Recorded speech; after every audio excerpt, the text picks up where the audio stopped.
Attention, attention, la pandémie de Covid-19 n'est pas encore terminée. Le virus circule toujours. Des morts et des cas graves sont régulièrement enregistrés. Que faire pour ne pas contracter le virus?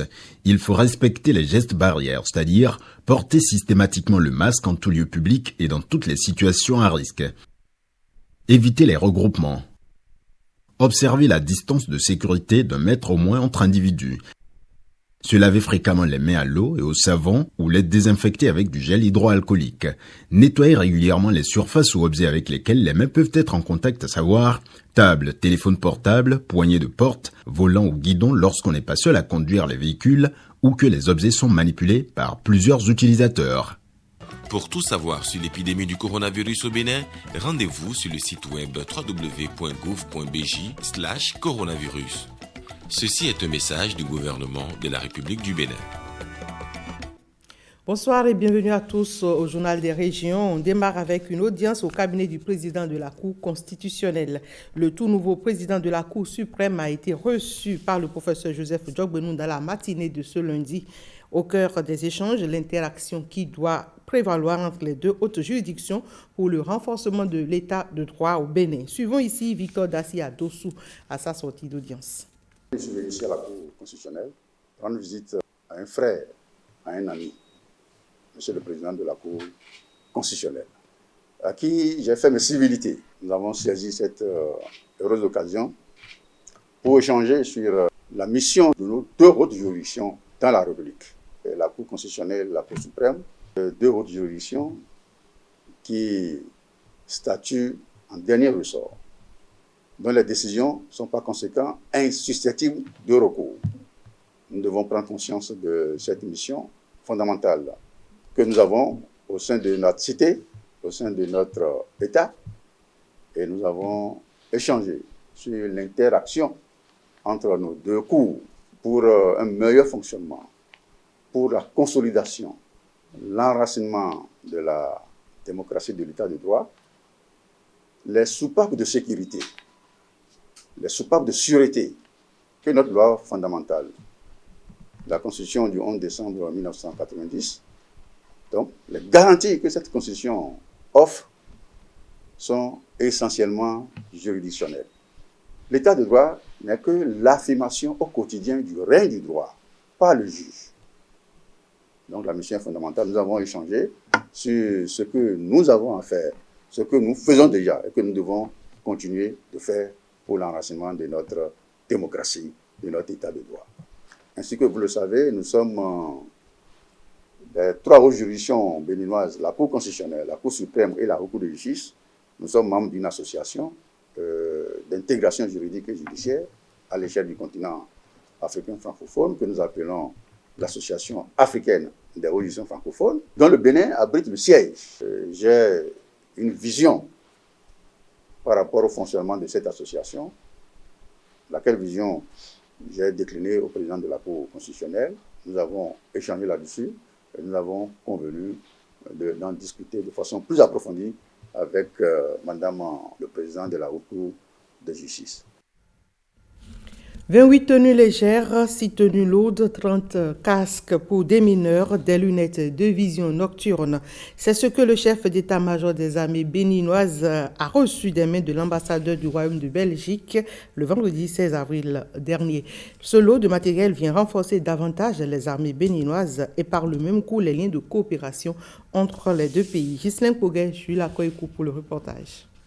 Des tenues légères et lourdes, des casques pour des mineurs et lunettes de vision nocturne, dont du Royaume de Belgique à la République du Bénin. Par cette contribution en équipement, la Belgique démontre qu'elle continue d'accompagner les forces armées béninoises et elle le fait aussi pour l'ensemble des forces de défense et de sécurité dans la préparation aux importantes missions qui vous sont confiées sur l'ensemble du territoire national.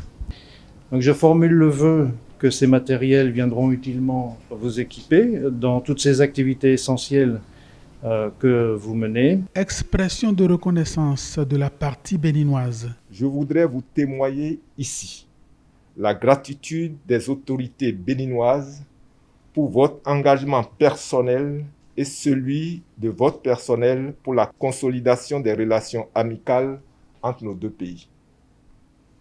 Je puis d'ores et déjà vous assurer que ces matériels seront utilisés à bon escient et préservés de toute dégradation ou détérioration précoce. Je vous prie, une fois encore, de bien vouloir transmettre nos sincères remerciements aux autorités militaires belges pour ce don précieux qui vient à point nommé.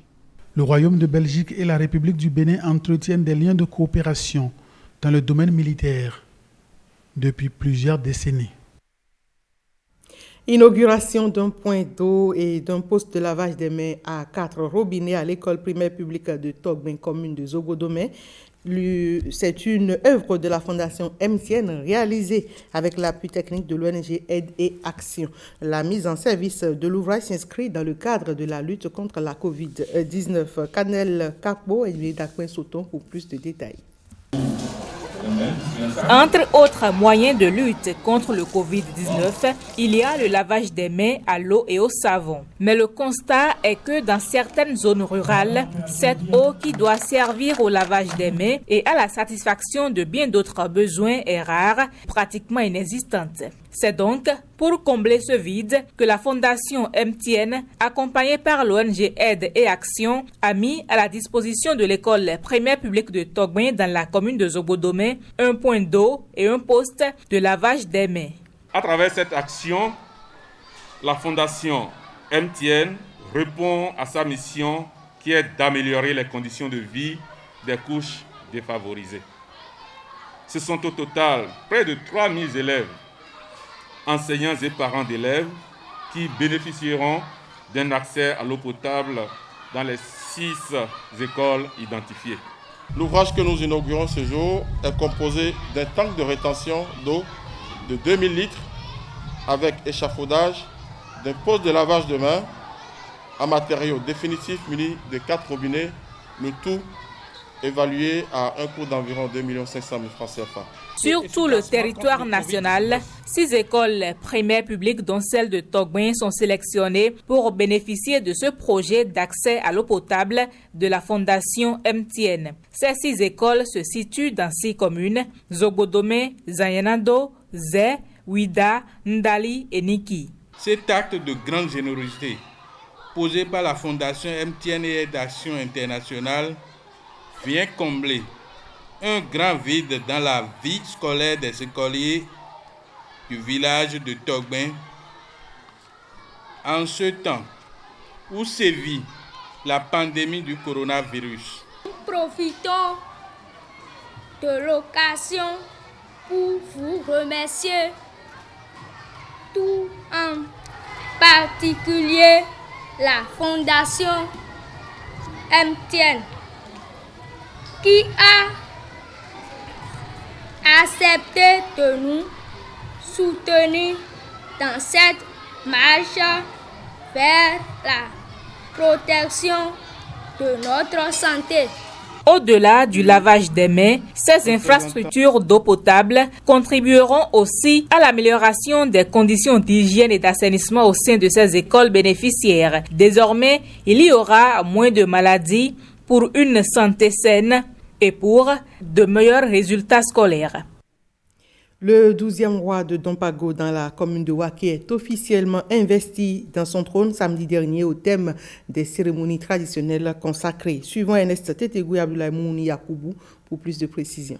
Ce rituel de purification fait partie des dernières étapes du sacre de Condé Sékou XII à Palpakoumaï II, roi de Dompago dans la commune de Waké. Il rejoint ensuite son palais dans la ferveur populaire. Ici, 3 tours s'imposent face au public, conformément aux exigences de la tradition. Remerciements du gouvernement et des partenaires par le vice-président de la commission linguistique Luka Seibou Karim et place aux tableaux artistiques. L'autorité traditionnelle investie exprime sa gratitude aux personnalités, aux partenaires et à la communauté Luka pour la réussite de l'événement.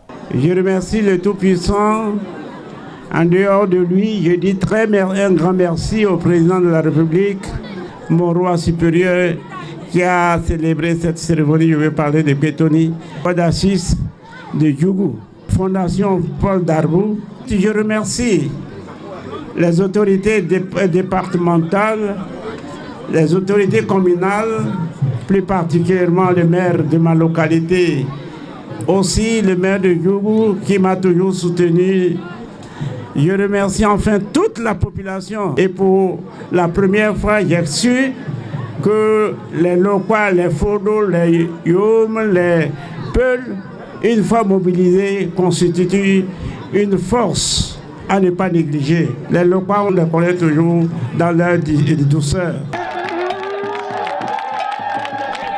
Le nouveau roi de Dompago place son règne sous le signe de la paix et de l'unité, cher au peuple local.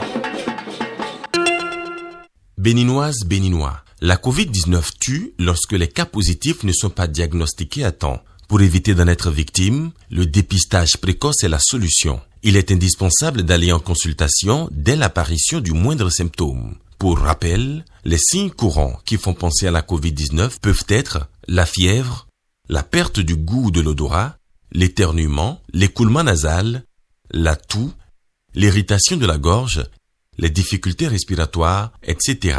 Dès l'apparition de l'un quelconque de ces signes ou de plusieurs à la fois, rendez-vous immédiatement dans l'un des centres de dépistage ouverts sur toute l'étendue du territoire national ou dans un centre de santé ou appelez le numéro vert 136.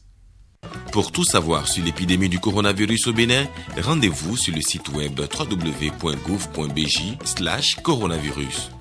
Ceci est un message du gouvernement de la République du Bénin. Et c'est tout pour cette tranche de l'actualité au plan national. Le prochain rendez-vous, c'est à 20h avec Ariane Da Silva. Merci, mesdames, messieurs, pour votre aimable attention.